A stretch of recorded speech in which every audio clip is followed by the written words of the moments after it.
भारत के खजाने की 10 अनमोल दास्तान। भारत को जब सोने की चिड़िया कहा जाता था तब लोगों के शरीर पर 3-4 किलो सोना लदा होना सामान्य बात थी। स्वर्ण मुद्राएं चलती थी और लोग सोने का मुकुट पहनते थे। मंदिरों में टनों सोना रखा रहता था। सोने के रथ बनाए जाते थे और प्राचीन राजा महाराजा स्वर्ण आभूषणों से लदे रहते थे। सैकड़ों वर्षों की लूट के बावजूद भारत में आज भी टनों सोना, चांदी, जेवरात, गिन्नियां आदि गड़ा हो सकता है। उत्तर प्रदेश के सोनभद्र की खदान में 3000 टन सोना होने की खबर के बाद geological survey of India (GSI) ने कहा कि खदान में सिर्फ 160 किलो सोना है। डॉक्टर GS तिवारी ने कहा कि सोनभद्र में 52,806 टन स्वर्ण अयस्क होने की बात कही गई है, न कि शुद्ध सोना। इससे पहले उत्तर प्रदेश के ही उन्नाव जिले में 2013 में 1000 टन सोना दबा होने की अफवाह उड़ी थी। एक खजाने के लिए इंदिरा गांधी ने खुदवाया था किला। कहा जाता है कि इंदिरा गांधी ने आपातकाल के दौरान जयपुर की महारानी गायत्री देवी के जयपुर स्थित जयगढ़ किले को खजाने के लिए पूरी तरह खुदवा डाला गया था। इंदिरा गांधी से गायत्री देवी की नहीं बनती थी। जयगढ़ किले में 5 महीने तक चली खुदाई के बाद ये बताया गया कि महज 230 किलो चांदी और चांदी का सामान ही मिला है। सेना ने इन सामानों की सूची बनाकर राज परिवार के प्रतिनिधि को दिखाई और उनके हस्ताक्षर लेकर सारा सामान सील कर दिल्ली ले गए। उल्लेखनीय है कि 1580 में अकबर के सेनापति सवाई मानसिंह अफगानिस्तान के मोहम्मद गजनी पर जीत हासिल कर पूरा खजाना जयपुर ले आए थे। कहा जाता है कि मानसिंह द्वितीय ने अपने काल में जयगढ़ के खजाने के एक बड़े हिस्से को मोती डूंगरी में रख दिया था। यह भी कहा जाता है कि जयपुर में चील का टीका अंबर में यह खजाना दबा हुआ है। 2. पद्मनाभ मंदिर का खजाना। सन 2011 में इसका खुलासा हुआ। दक्षिण भारत के पद्मनाभ मंदिर में छिपा था 5 लाख करोड़ का खजाना, जिसे गिनने में आधुनिक मशीनें और कई लोगों की टीमें लगी। फिर भी तहखाने से पाए गए खजाने में से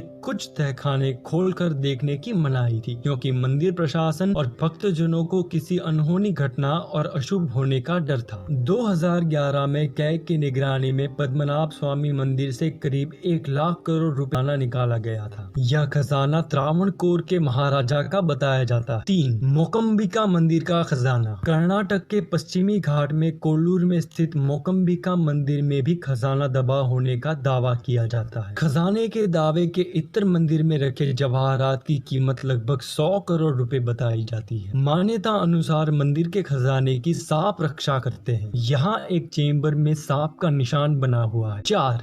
सोन भंडार गुफा। यह गुफा बिहार के छोटे से शहर राजगीर की वैभवगिरी पहाड़ी की तलहटी में स्थित गुफा है। यहीं पर बुद्ध ने मगध के सम्राट बिंबिसार को धर्मोपदेश दिया था। किंवदंतियों के मुताबिक सोन भंडार गुफा में भरा है सोने और बहुमूल्य खजाने का अखूट भंडार, जिसका रास्ता शायद किसी को पता नहीं। इस गुफा में 2 कक्ष बने हुए हैं। यह दोनों कक्ष पत्थर की एक-एक चट्टान से बंद है। माना जाता था कि कक्ष 1 में सुरक्षा कर्मियों का कमरा था और दूसरे कक्ष में सम्राट बिंबिसार का खजाना था। ये भी कहा जाता है कि ये खजाना जरासंध का था। तमिल भाषा की एक कविता और कथा सरित सागर अनुसार नंद की 99 करोड़ स्वर्ण मुद्राएं थी। उसने गंगा नदी की तली में एक चट्टान खुदवाकर उसमें अपना सारा खजाना गाड़ दिया। 5. नादिर शाह का खजाना। 1739 में नादिर शाह ने भारत पर हमला कर दिल्ली में खूब लूटपाट की थी। कहते हैं कि लूटे गए खजाने में मयूर तख्त और कोहिनूर के साथ लाखों की संख्या में सोने के सिक्के और जवाहरात ले गया था। खजाना इतनी भारी मात्रा में था कि वो संपूर्ण खजाने पर नजर नहीं रख पाता था और इतने सारे खजाने को ले जाना भी कठिन था। उसके सीपर सलारों ने इस खजाने का एक हिस्सा हिंदू कुश पर्वत की किसी गुफा में ही छिपा दिया था, जो आज तक नहीं मिला। पहले सिकंदर आया था,